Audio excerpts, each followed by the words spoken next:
beautiful day. I've launched at the Wellington point. I thought I'd take an opportunity to get out here today with virtually no winds. So this spot's kind of hard to fish in a lot of winds. There's like a lot of body of water from Stratty that pushes over this way, especially with this southeasterly. So it's sort of really fun place to fish, but you need good conditions. So I took advantage of it today. Bit of a late start, but really looking forward to kick off today. So I'm going to be heading over so I've launched at Willow Point and I'm heading over towards Ormiston, and I'm going to follow this little pocket in here and hopefully we can pick up something over there. I'll just turn this camera around so you can have a look. There's like this little island here. It's like, well, not an island, it's just the little point there, and it's in the southeast. It's produced some like really calm water, so hopefully we can do some sight casting for whatever's over there. Flathead, you do get snapper around here as well, so maybe we can pick up a snapper. And then we're probably going to marry around to the mouth of Hilliard's Creek there, so there's a reef there as well. So I want to go have a muck around over there today too. So that's the plan. That's the plan of attack. Just go out and have some fun. Take advantage of this nice day. Whoa, and we're on. We're on. That didn't take long at all.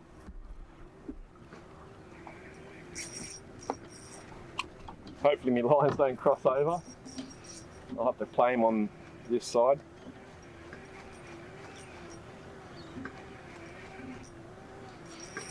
Hey! Whoa. This thing's got a bit of fight. Man, trolling's an old school thing. Like, nobody really does a lot of it anymore, and like, I tell you what, it's like probably the easiest way to catch fish and cover ground. That was a good start today. Only a little brimbo, but good signs.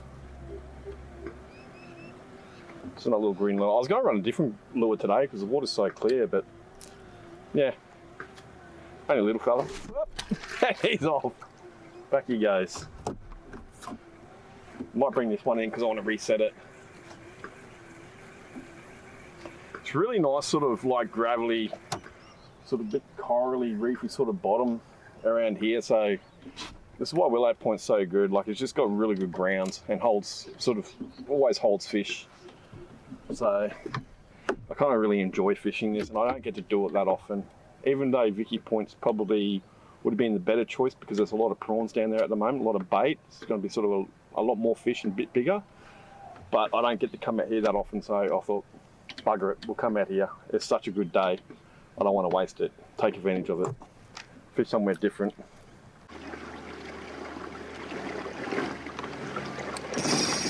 Whoa! Bloody hell! I'll get my plastic in first, because this thing's fucking absolutely solid.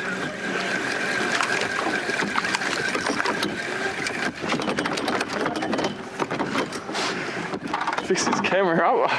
We can hopefully get some new cameras soon. Whoa.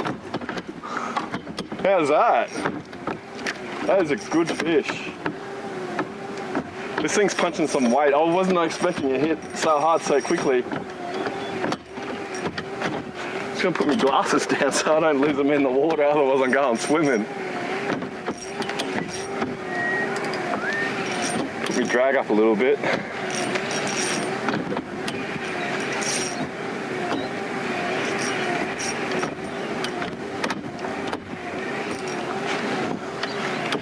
Such a beautiful day, guys. This is unreal. Like, I was not actually expecting the fishing to kick off this good this quickly.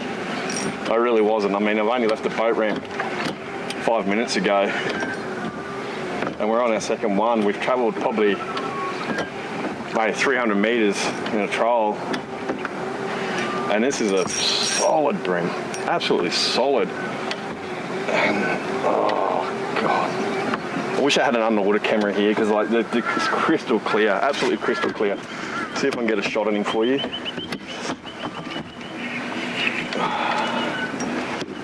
There he is there. Hopefully that comes up in the camera. I'm going to bring him around this side.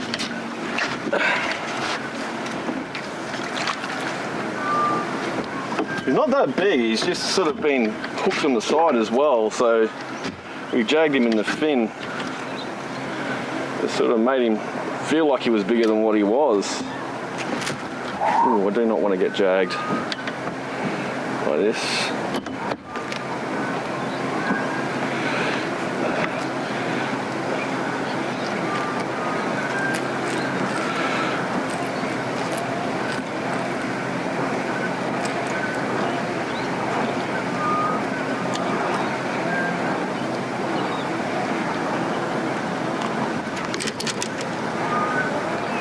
Little Brumbo, he's not big.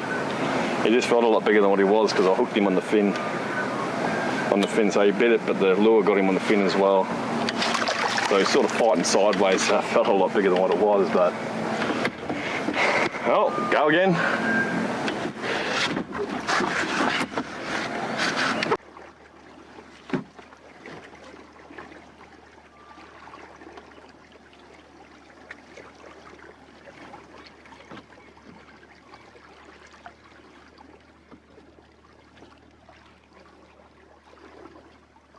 Something floating on the water over here. I don't know what it is. We'll go check it out.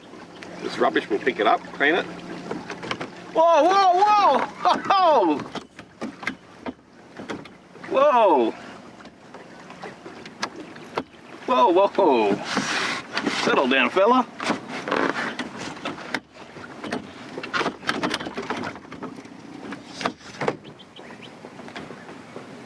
It's a crab pot float. He used to thong as a crab pot float. About as Aussie as it gets.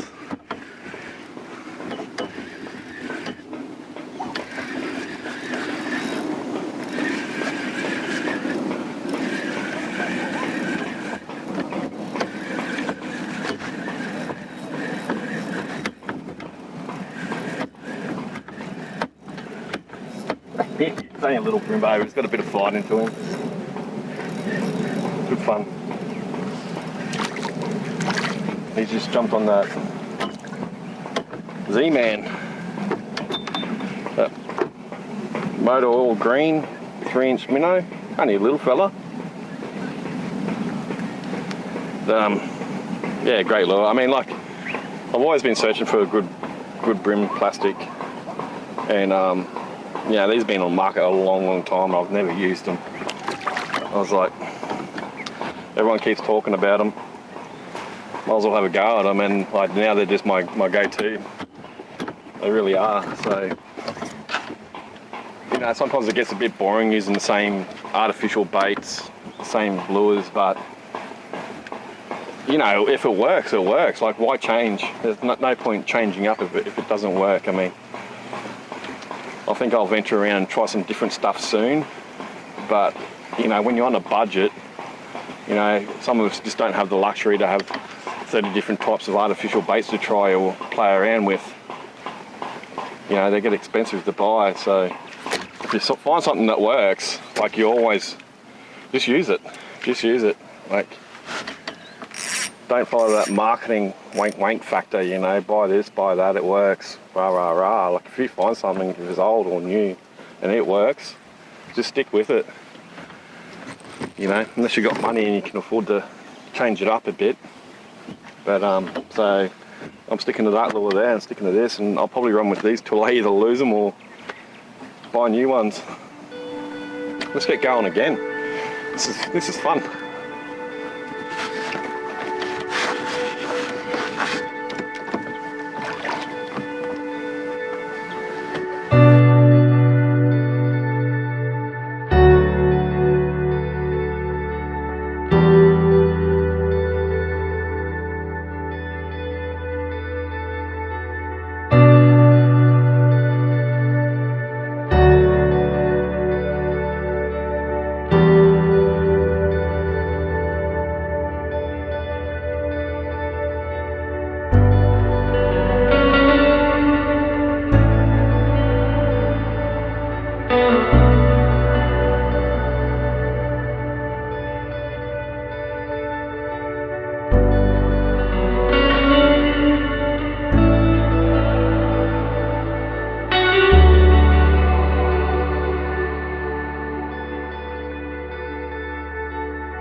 lot of the ground is exposed, so you get a lot of like dry ground, and then you end up with these kind of like a little pondish sort of area in here. So over there where the creek, the mouth of the creek runs out, she gets high and dry at the mouth of the creek, but it's a little stream that runs out of that creek, and all that bait comes out of it and ends up down here. And then with this northerly pushing in, there's like a reef up here, and it's got like this little funnel type thing. So everything sort of comes in this way as well and holds in this little area. I like to call it like low tide congregation. So it's where the bait fish congregate, and then where all the fish on the high tide retreat. They retreat to a smaller area. And this is sort of kind of the theory behind it. You know, you fish these areas at low tide, and you get the bait coming out of the creek plus whatever the wind blows in from there, and then everything that comes off the flat comes into sort of a smaller area. So you've got more fish in a smaller area to target. So I've got my plastic just drifting, because we're doing a slow drift here with the wind down at the front of Hilliard's Creek here at Ormiston. So I've just got that, and it's just sitting out there, and it's just slowly just drifting behind the canoe. So I'm not working that plastic or anything, I'm just letting it do its own thing, slowly work. I mean, the current's slowly pushing that way and the wind's pushing us this way, so it's sort of working that plastic a little bit for me without having to actually do anything. And I'm just flicking this little hard body up along this sandbank up here, this rubbly rocky sandbank. That's pretty much it. It's not much else to it. It's sort of a pretty good area on the outgoing tide, because it's sort of, you know, a fair bit of the bait comes out of the creek as the tide runs out. So I'm kind of hoping this would be like sort of a congregation sort of area. So sometimes it fishes well, sometimes it doesn't. You don't know till you get out here. So it's just really just now about grinding your flicks, and there we go. We're on. Holy shit, Jesus bloody Christ.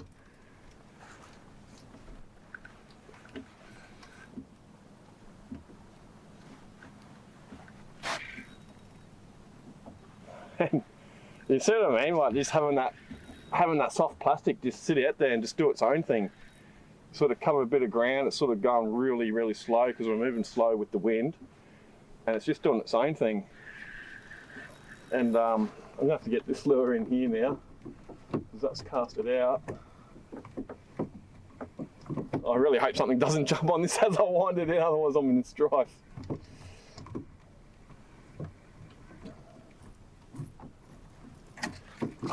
Put that out of the way.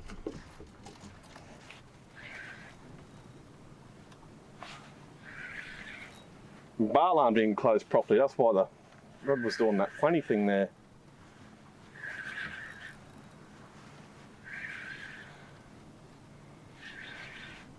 I'm sick of calling fish and getting a rod. Holy Jesus. This thing's peeling.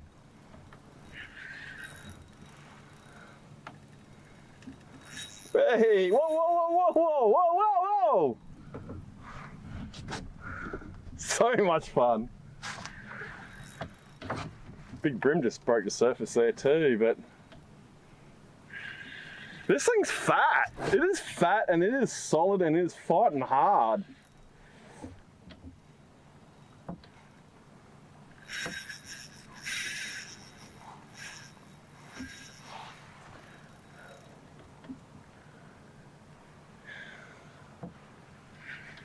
It's about as easy as a way as you can to work a plastic. Just cast it out and just let it drift. Just let it drift. And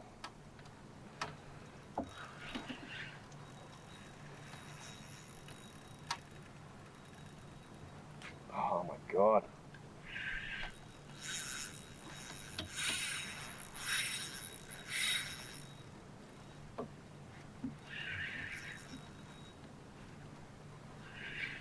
A couple of good head shakes in that.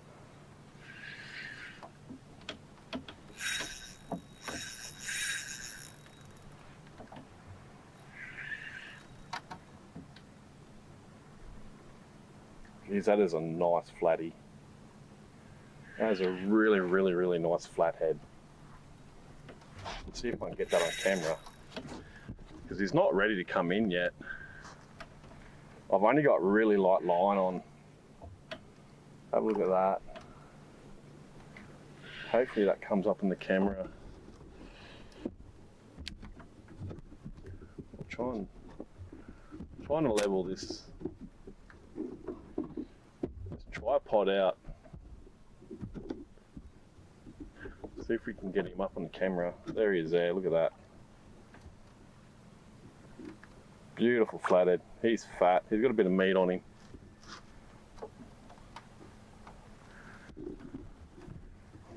I'm so happy with that catch. I think I'm going to rack him, or try and get him around this side here, so it makes it easier to net. Whoa! Ow! And then me net right back here. Here we go. Try and get a net shot for you.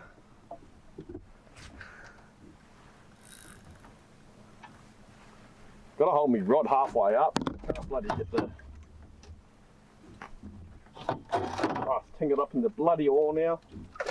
Oh.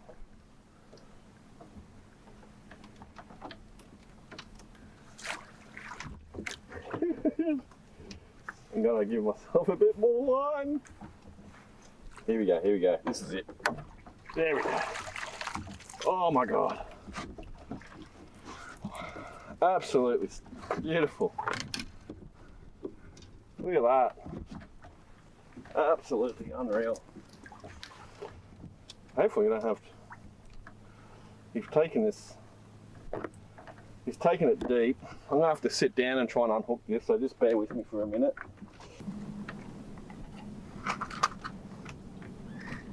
Oh, awesome. I managed to get it out. Get him up for a quick photo. I want to get him in the water as quickly as I can. Front of the bloody canoe now. Ah, God.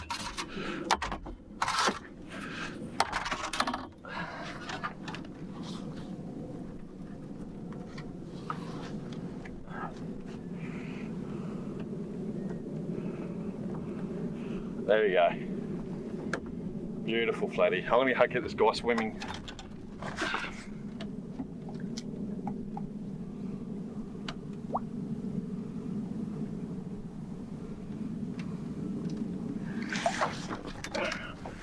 You can get him swimming. He's been out of water. I've had to do some surgical to get that plastic out of his mouth.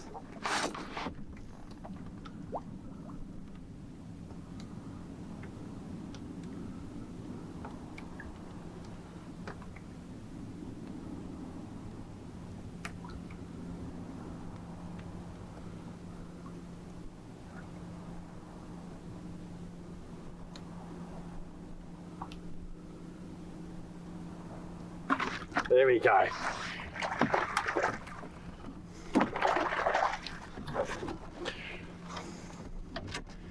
I'm really happy with that release. Well, not really, but like he took it deep and I got that plastic out without hurting him, which was good. And then like he was out of the water a bit too long, so I really wanted to sort of hopefully get him back in the water and make sure he was okay. So he swam off healthy.